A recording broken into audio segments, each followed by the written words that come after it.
Muy buenas y bienvenidos a un vídeo más de Soluciones Informáticas para la Empresa. En el vídeo de hoy vamos a ver la segunda parte de los apartados que debe tener un plan de negocio, continuando con el vídeo anterior. Nos habíamos quedado en el plan operativo de marketing y ventas y el siguiente apartado que tendríamos que desarrollar en un plan de negocio sería el plan de operaciones. El plan de operaciones resume todos los aspectos técnicos y organizativos que afectan a la elaboración de los productos o la prestación de los servicios.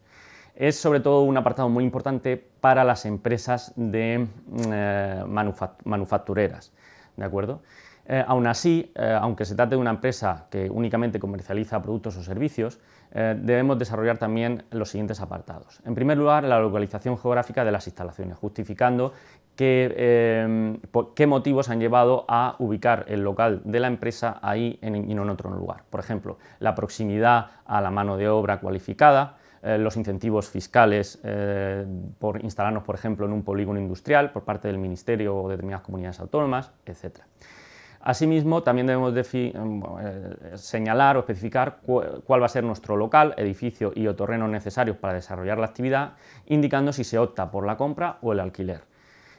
Con carácter general, yo para una nueva empresa, salvo que se disponga de mucho patrimonio por parte de los socios, siempre recomendaría el alquiler porque es más flexible, sobre todo hasta que se vea si la empresa es viable. En tercer lugar, tendríamos la descripción del proceso productivo, que, como digo, esto solo sería válido para las empresas manufactureras. En cuarto lugar, la relación de materias primas, materiales y equipos necesarios, incluyendo, si se puede, una lista de proveedores. Descripción del ciclo operativo, el aprovisionamiento de existencias y el almacenamiento del stock, así como también definir cuáles son las estrategias del proceso productivo, sobre todo haciendo referencia a qué actividades se van a subcontratar y cuáles no, y por qué.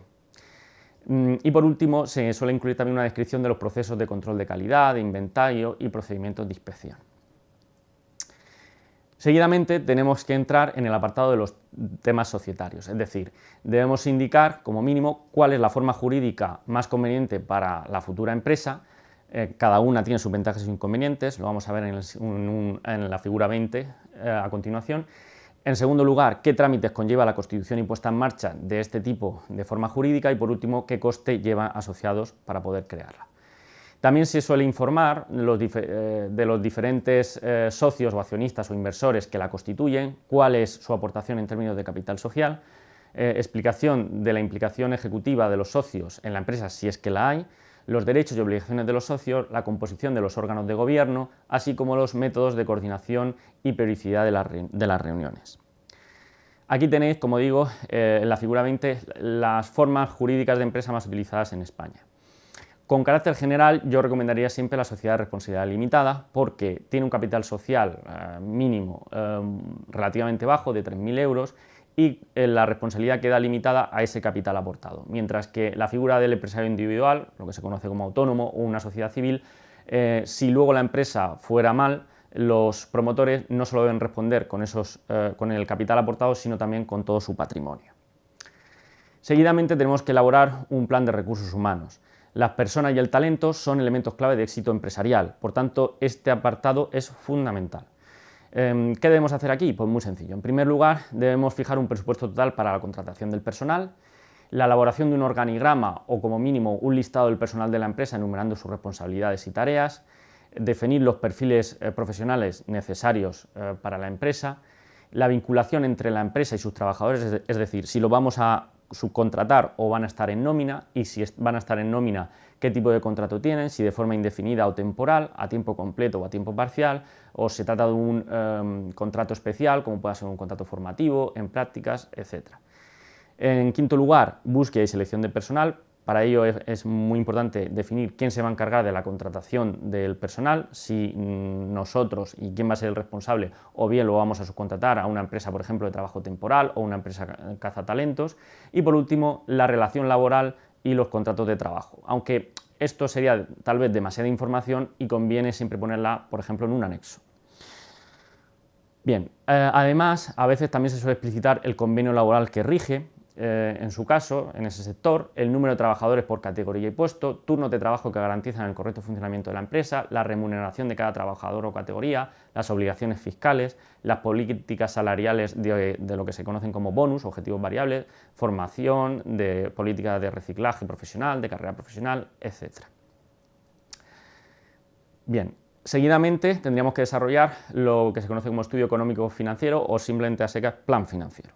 El plan financiero permite a los socios y posibles inversores conocer cuál es la rentabilidad que esperan recibir por su dinero y en qué momento podrán recuperar su inversión. Está directamente relacionado con la disciplina contable. Es necesario tener unos conocimientos básicos de contabilidad para elaborar los estados contables, ahora veremos cuáles son, y se suele realizar con un horizonte temporal de al menos 3 años, a veces también 5.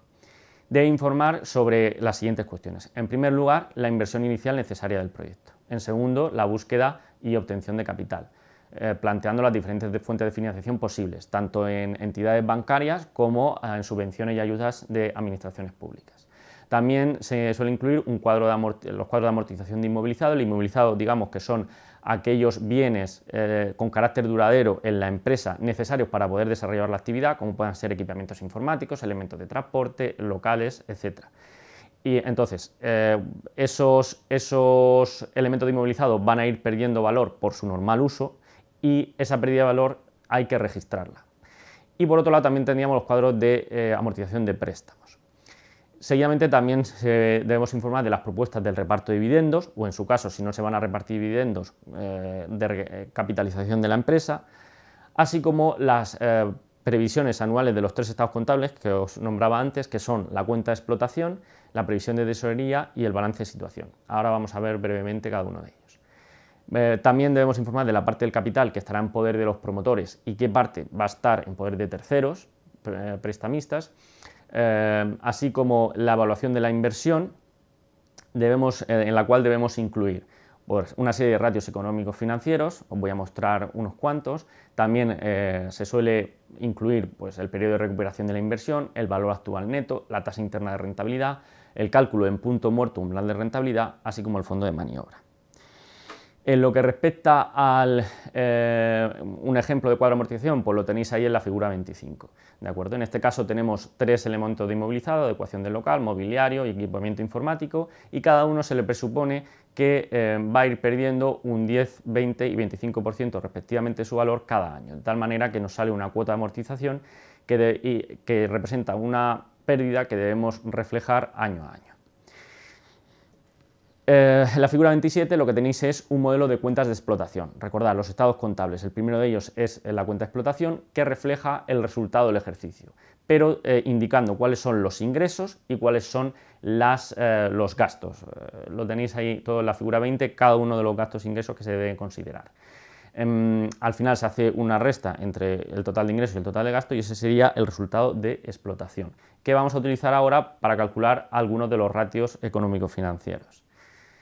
Seguidamente, aquí tenemos lo mismo, pero lo que es un modelo de plan de tesorería, que indica los flujos de caja de dinero que entra y sale de la empresa. Entonces, de nuevo, tenemos una serie de cobros y una serie de pagos.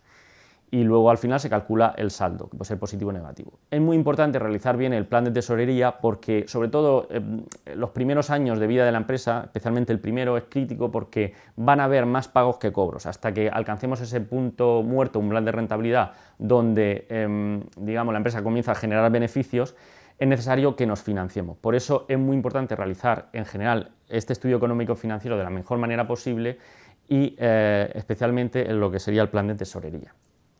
Por último, tenemos como estados contables el balance de situación. El balance de situación nos indica, por un lado, en la estructura económica o activo, digamos, los bienes que posee la empresa, mientras que en la estructura financiera o pasivo, más patrimonio neto, nos indica cómo hemos financiado esos bienes que posee la empresa.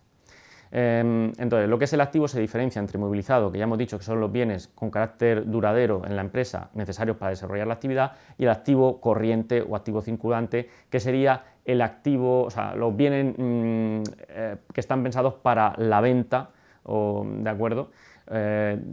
Digamos, con carácter general en un periodo inferior al año, que sería lo que se corresponde con su ciclo de explotación.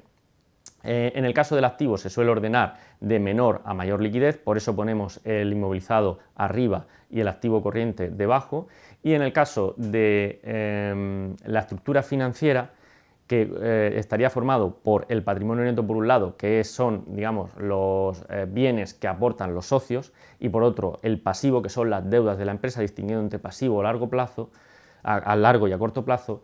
En ese caso, como digo, lo que vamos a hacer es ordenarlo de menor a mayor exigibilidad. Por eso el patrimonio neto, que no es exigible, lo ponemos arriba del todo, y lo que sería el pasivo a corto, que es lo que primero tenemos que devolver como empresa, a las deudas que tenemos que hacer frente primero, las situamos en la parte de abajo.